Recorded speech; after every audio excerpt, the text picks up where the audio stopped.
It's a David and Goliath-esque battle squaring off in the heart of Boston. At issue, the 755-foot-tall building plan for an underused city-owned plot in Winthrop Square, which, if approved, would cast a shadow on the Boston Common and Public Garden for part of the day.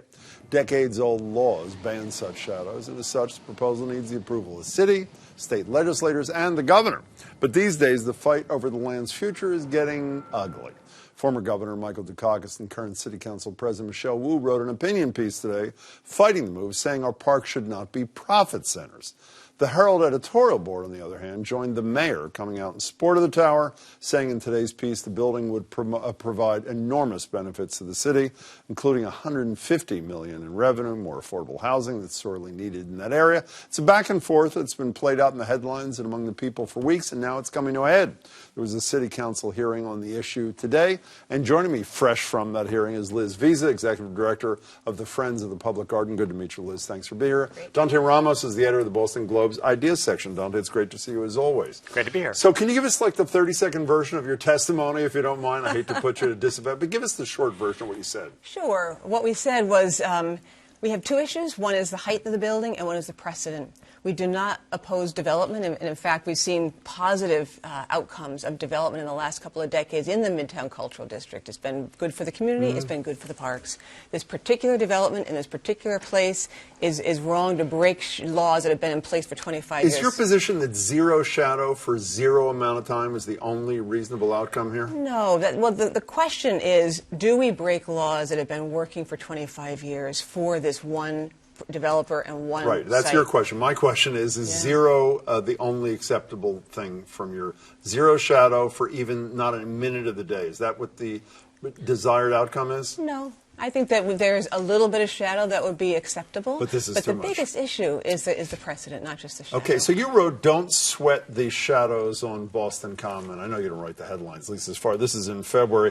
There just isn't a problem here, you wrote in your second paragraph. Why isn't there a problem? There are a lot of people who are really upset about a developer essentially buying an outcome here, or potentially buying an outcome. I think there's a gut judgment here. Do you think that shadows on the Common are a problem or not? There's not been any evidence produced that this is going to harm the park in any substantive way, and I think there's a significant trade-off to being overly restrictive about what can cause a shadow. If such a law were in place in 1850, we wouldn't have the city that we have today.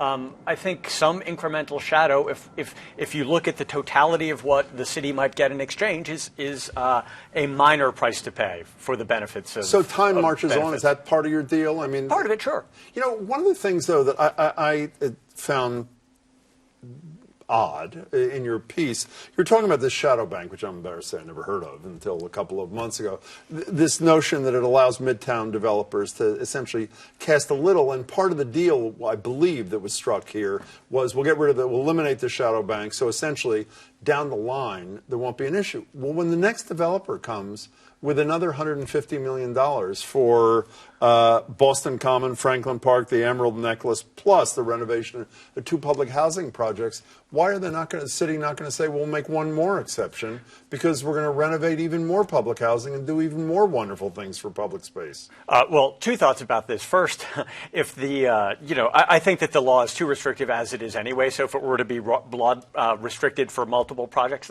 I would probably favor that outcome. Not on a spot-by-spot basis, but more generally, I think I would prefer to see it loosened.